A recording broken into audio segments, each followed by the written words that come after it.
नमस्कार, विशेष रजूआत સાથે હું છું અન્વી। कर्नाटक में कब होंगे 2024 विधानसभा सीटों पर मतदान और कब आएंगे नतीजे, कौन बनेगा कर्नाटक का किंग, देखते हैं स्पेशल रिपोर्ट में। समग्र देश की नजर जिस पर टिकी है वह कर्नाटक राज्य में चुनाव तारीख का ऐलान हुआ। कर्नाटक में एक चरण में 10 मई को मतदान होंगे। राज्य के 224 विधानसभा सीटों के नतीजे 23 मई को आएंगे। चुनाव आयोग के मुताबिक राज्य में कुल 5,21,73,579 वोटर है। कर्नाटक में 9.17 लाख नए वोटर जुड़े हैं। 100 से ज्यादा उम्र के 16,000 से ज्यादा मतदाता है। कर्नाटक विधानसभा चुनाव को 2024 का सेमीफाइनल माना जा रहा है, जहां बीजेपी दक्षिण भारत में अपने इकलौते दुर्ग को बचाए रखने की जदोजहद में जुटी है, तो कांग्रेस मिशन साउथ के तहत कर्नाटक की सत्ता में वापसी के लिए बेताब है। जेडीएस एक बार फिर से किंग मेकर बनने के लिए हाथ पैर मार रही है। कर्नाटक के चुनाव पर सिर्फ राज्य के लोगों की ही नहीं बल्कि देश भर की निगाहें हैं। Bureau report, GSTV.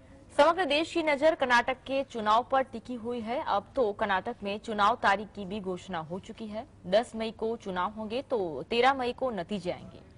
अब क्या होगी कर्नाटक का जंग जीतने के लिए भाजपा की रणनीति, देखते हैं रिपोर्ट में। कर्नाटक में विधानसभा चुनाव 10 मई को होंगे, नतीजे 13 मई को आएंगे। मुख्य चुनाव आयुक्त राजीव कुमार ने बुधवार को कहा कि वोटिंग एक चरण में कराई जाएगी। कर्नाटक में 5.21 करोड़ मतदाता है जो 224 विधानसभा सीटों पर मतदान करेंगे।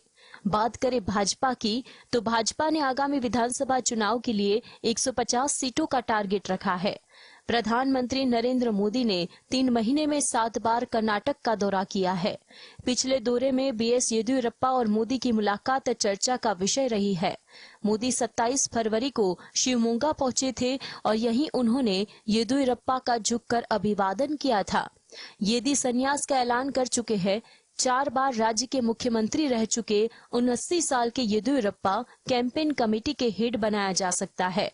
सूत्रों के मुताबिक येदियुरप्पा अपने बेटों के लिए रास्ता बनाना चाहते हैं। Bureau report, GSTV. विधानसभा चुनाव से पहले कर्नाटक की बीजेपी सरकार ने राज्य में पिछड़े मुसलमानों को मिलने वाला 4% आरक्षण खत्म कर दिया। इससे पीछे कांग्रेस और मुस्लिम समुदाय की क्या रणनीति होगी, देखते हैं रिपोर्ट में।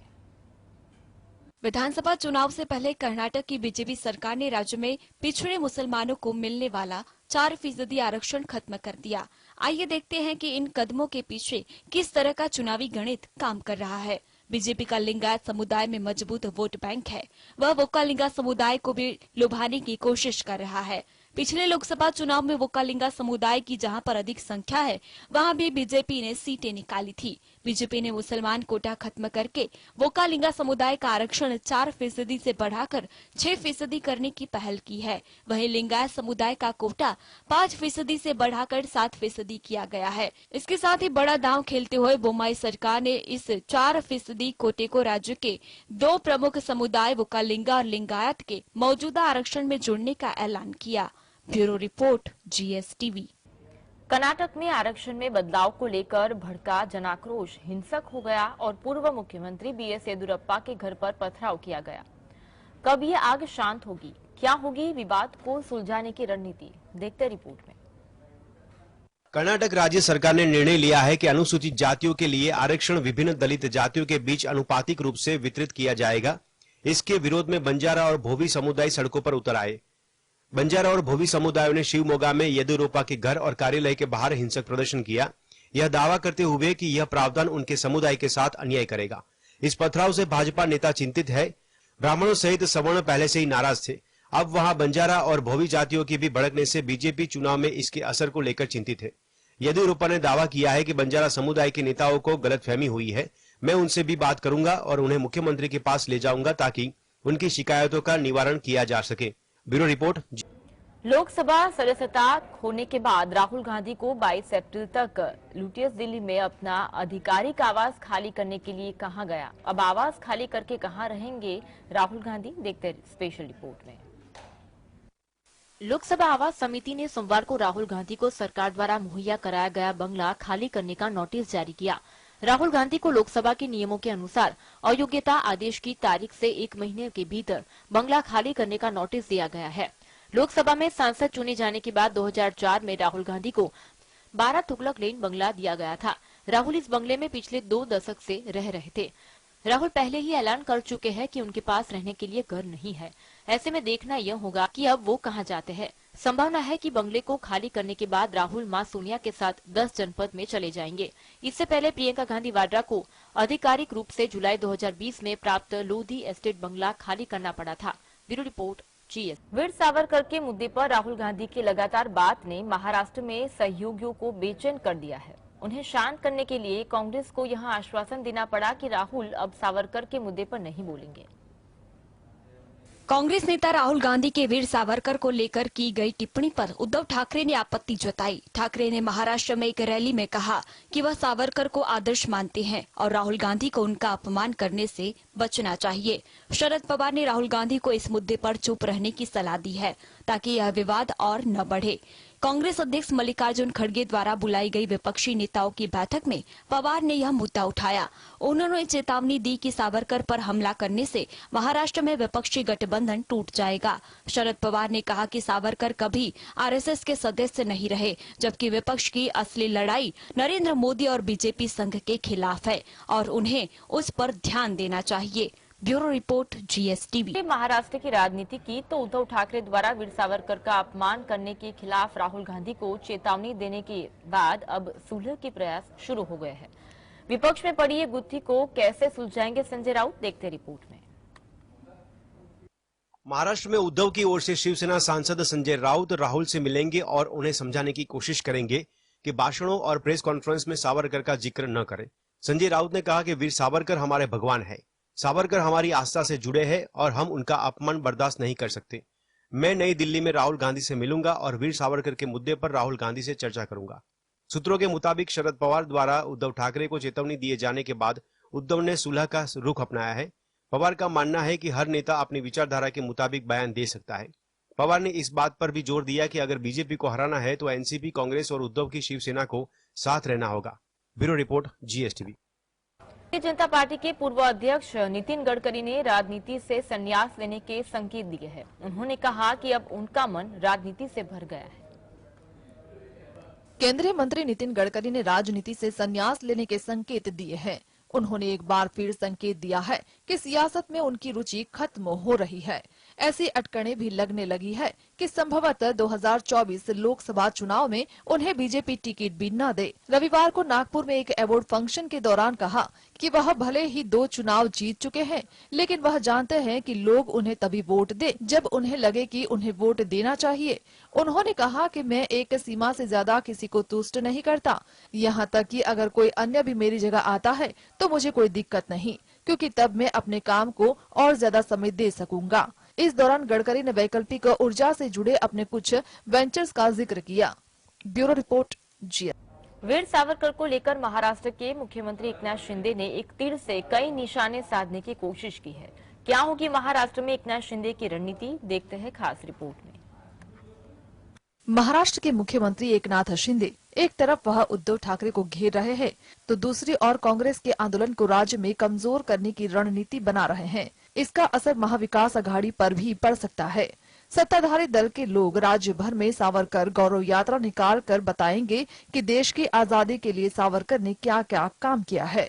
सावरकर के काम को कांग्रेस ने किस तरह से कम करने का आंका है। मुख्यमंत्री एकनाथ शिंदे ने कहा कि उद्धव ठाकरे बार बार बोल रहे हैं कि सावरकर का अपमान नहीं सहेंगे, पर यह नहीं बता रहे हैं कि वह करेंगे क्या। एमवीए की पहली संयुक्त सभा 2 अप्रैल को छत्रपति संभाजी नगर में मराठावाड़ा सांस्कृतिक मंडल मैदान पर शाम 5 बजे होगी। संयुक्त सभा को शिवसेना के उद्धव ठाकरे, एनसीपी के नेता और विधानसभा के नेता विपक्ष अजित पवार तथा कांग्रेस के प्रदेशाध्यक्ष नाना पटोले एक मंच से संबोधित करेंगे। Bureau report GSTV। महाराष्ट्र के मुख्यमंत्री एकनाथ शिंदे, उप मुख्यमंत्री देवेंद्र फडणवीस और शिवसेना बीजेपी गठबंधन के अन्य नेताओं ने वीडी सावरकर के समर्थन में गौरव यात्रा से पहले मंगलवार को उनकी तस्वीर को अपने सोशल मीडिया अकाउंट की डिस्प्ले पिक्चर पर लगाया। क्या अब गहरा बनेगा सावरकर का विवाद, देखते रिपोर्ट में। महाराष्ट्र के मुख्यमंत्री एकनाथ शिंदे, उप मुख्यमंत्री देवेंद्र फडणवीस और शिवसेना बीजेपी गठबंधन के अन्य नेताओं ने वीडी सावरकर के समर्थन में गौरव यात्रा से पहले उनकी तस्वीर को अपने सोशल मीडिया अकाउंट की डीपी पर लगाया। भारतीय जनता पार्टी और शिंदे के नेतृत्व वाली शिवसेना ने घोषणा की है कि देश में सावरकर को योगदान का सम्मान करने तथा कांग्रेस नेता राहुल गांधी के द्वारा उनकी आलोचना के जवाब में 30 मार्च से महाराष्ट्र के प्रत्येक जिले में सावरकर गौरव यात्रा निकाली जाएगी। सोशल मीडिया पर सावरकर की तस्वीर लगाने के साथ नेताओं ने लिखा, मैं सावरकर हूं या हम सभी सावरकर हैं। शिवसेना नेता संजय राउत ने कहा कि उन्होंने कांग्रेस अध्यक्ष मल्लिकार्जुन खड़गे और राहुल गांधी के साथ अपनी बातचीत में सावरकर मुद्दे को उठाया था और एमवीए सहयोगियों के बीच इस मामले पर सहमति है। Bureau report, GST. Yogi Adityanath जो है वो करते हैं, यह बात मंगलवार को एक बार फिर से साबित हो गई। सीएम योगी ने हाल ही में सदन के अंदर माफिया को मिट्टी में मिलाने का प्रण लिया था और मंगलवार को कुख्यात माफिया अतीक अहमद को 17 साल पुराने मामले में एमपी एमएलए कोर्ट द्वारा आजीवन कारावास की सजा सुनाई जाती है। उनका प्रण फिर से सिद्ध हो गया। अब सोशल मीडिया में हैशटैग योगी ट्रेंड करने लगा। आइए देखते रिपोर्ट में। माफिया अतीक अहमद को कोर्ट में सजा सुनाई जाने के बाद ही लोग ट्विटर पर सीएम योगी के प्रयासों और प्रतिबद्धता की तारीफ करने लगे हैं। इसकी वजह से हैशटैग योगी है तो यकीन है 4 घंटों तक ट्विटर के ट्रेंडिंग टॉपिक में नंबर 1 पर ट्रेंड करता रहा। इसके बाद भी देर रात तक यह हैशटैग टॉप ट्रेंड्स में शुमार रहा। 20.2 हजार से अधिक लोगों ने इस हैशटैग का इस्तेमाल करते हुए ट्वीट्स किए, जबकि 35.7 हजार लोग इससे किसी न किसी तरह से एंगेज रहे। यही नहीं, यह हैशटैग 10 करोड़ से ज्यादा 101.7 मिलियन लोगों तक पहुंचा। देर रात तक यह सिलसिला चलता रहा। इस हैशटैग के माध्यम से लोगों ने बेहद दिलचस्प ट्वीट किए। एक आदमी ने ट्विटर हैंडल से लिखा कि महाराज जी गुंडों के लिए काल है, अतीक को आजीवन कारावास की सजा हुई, यह बाबा का राज है। Bureau report. प्रयागराज की एमपी एमएलए कोर्ट के फैसले के बाद एक बार फिर अतीक अहमद को साबरमती जेल लाया गया है, पर अब अतीक की बाकी जिंदगी दवाइयों के दम पर ही बीतेगी। कैसे, देखते हैं अंदर की बात। प्रयागराज की एमपी एमएलए कोर्ट के फैसले के बाद एक बार फिर अतीक अहमद को साबरमती जेल लाया गया है। 60 साल की उम्र पूरी कर चुके अतीक अहमद की आने वाले दिनों में और मुश्किलें बढ़ सकती है, क्योंकि उमेश पाल हत्याकांड समेत कई मामलों की सुनवाई चल रही है। 100 से अधिक मुकदमों तले दबा यह माफिया दवाइयों के दम पर जिंदा है। डायबिटीज, हाइपरटेंशन, बीपी समेत उसे कई अन्य गंभीर बीमारियां हैं। कभी कभी उसे एक दिन में 60 गोलियां तक भी खानी पड़ती है। साबरमती जेल से जब माफिया अतीक को यूपी ले जाया गया तो उसकी शारीरिक कमजोरी झलकी थी। जानकारी के अनुसार वह हाई सिक्योरिटी बैरक के अकेलेपन और परिवार के साथ खुद की चिंता में रहता है। यही उसके तनाव की बड़ी वजह है। Bureau report, GSTV. में बीजेपी की सरकार होने के बावजूद बीजेपी कार्यकर्ता सेंथिल कुमार की हत्या ने हंगामा खड़ा कर दिया है। बीजेपी की सरकार होने के बावजूद न्याय प्रणाली के सामने अब सवाल पैदा हो गए हैं। गृह मंत्री की कड़क जांच के आदेश, फिर भी अभी भाजपा कार्यकर्ताओं में आक्रोश है। देखिए खास रिपोर्ट। पुडुचेरी में बीजेपी की सरकार होने के बावजूद बीजेपी कार्यकर्ता सेंथिल कुमार की हत्या ने हंगामा खड़ा कर दिया है। सेंथिल एक बेकरी के बाहर खड़ा था जब 7 हमलावरों ने उस पर देसी बम फेंककर हमला किया। बम की चपेट में आए सेंथिल की हमलावरों ने चाकू मारकर हत्या कर दी। इस हत्या की घटना वहां लगे सीसीटीवी कैमरे में कैद हो गई। सोशल मीडिया पर उनकी फुटेज वायरल होने के बाद भाजपा कार्यकर्ताओं में आक्रोश है। सेंथिल की मौत की खबर सुनते ही गृह मंत्री ए नमशिवम 1000 से अधिक भाजपा कार्यकर्ताओं के साथ मौके पर पहुंच गए। इसका भाजपा कार्यकर्ताओं ने विरोध किया। हालांकि सेंथिल की हत्या के आरोपी ने त्रिची की एक अदालत में आत्मसमर्पण कर दिया था। बताया जा रहा है कि सेंथिल कुमार की हत्या की साजिश असामाजिक तत्व नित्यानंद ने रची थी। कुख्यात नित्यानंद ने दावा किया है कि उसकी सेंथिल से निजी दुश्मनी थी। ब्यूरो रिपोर्ट, जी। बीजेपी नेता सुषमा स्वराज की बेटी बांसुरी स्वराज को बीजेपी के दिल्ली इकाई के कानूनी प्रकोष्ठ का सह संयोजक नियुक्त किया गया, जिससे उसका सक्रिय राजनीति में प्रवेश सुनिश्चित हो गया है। कहां से लोकसभा चुनाव लड़ सकती हैं बांसुरी स्वराज, देखते रिपोर्ट में। दिवंगत बीजेपी नेता सुषमा स्वराज की बेटी बांसुरी स्वराज सुप्रीम कोर्ट में वकालत करती है। बीजेपी की दिल्ली इकाई के प्रमुख वीरेंद्र सचदेवा ने पूर्णकालिक प्रदेश अध्यक्ष का पदभार संभालने के बाद प्रदेश इकाई में अपनी पहली नियुक्ति में बांसुरी स्वराज को कानूनी प्रकोष्ठ का सह संयोजक नियुक्त। ऐसी संभावना है कि बीजेपी 2024 में होने वाले लोकसभा चुनाव में दिल्ली की एक सीट से बांसुरी स्वराज को मैदान में उतार सकती है। बीजेपी सूत्रों का कहना है कि बांसुरी स्वराज को टिकट मिलना तय है। सबसे अधिक संभावना है कि भाजपा मीनाक्षी लेखी को नहीं दोहराएगी और उनकी जगह बांसुरी को टिकट देगी। मीनाक्षी लेखी पिछले 2 कार्यकाल से नई दिल्ली लोकसभा सीट से निर्वाचित हुई है। युवा चेहरों को इस बार मौका दिया जाएगा क्योंकि दिल्ली में आम आदमी पार्टी के खिलाफ बीजेपी मैदान में है। Bureau report. Air India express और एशिया इंडिया के एकीकरण की दिशा में आगे बढ़ते हुए एयर इंडिया समूह ने सिंगल इंटीग्रेटेड रिजर्वेशन सिस्टम और वेबसाइट की घोषणा कर दी है। हवाई यात्रा करने वाले पैसेंजर के लिए खुशखबरी सामने आई है। एयर इंडिया एक्सप्रेस और एयर एशिया इंडिया एयरलाइंस ने इंटीग्रेटेड रिजर्वेशन सिस्टम की शुरुआत की है। इससे पैसेंजर दोनों एयरलाइनों के लिए अब एक ही एकीकृत वेबसाइट के जरिए टिकट बुक कर सकते हैं। ये दोनों ही एयरलाइन मर्ज होने वाली है। आने वाले महीनों में एयरलाइंस दूसरे इंटरनल सिस्टम का कंसोलिडेशन करना जारी रखेगी। एयर इंडिया समूह ने मंगलवार को कहा है कि कम लागत वाली एयरलाइंस एकल एकीकृत आरक्षण प्रणाली और वेबसाइट पर चली गई और आम सोशल मीडिया और ग्राहक सहायता चैनलों को अपनाया।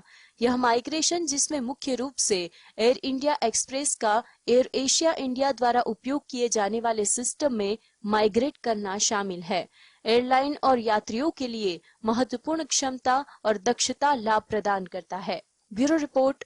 इजरायल के प्रधानमंत्री बेंजामिन नेतन्याहू की सरकार के खिलाफ विरोध प्रदर्शन जारी है। बेंजामिन की सरकार न्यायिक प्रणाली में बदलाव लाना चाहती है। इसी दौरान अमेरिकी राष्ट्रपति जो बाइडेन के विरोध प्रदर्शन से जुड़ी टिप्पणी का नेतन्याहू ने क्या जवाब दिया, आइए देखते हैं।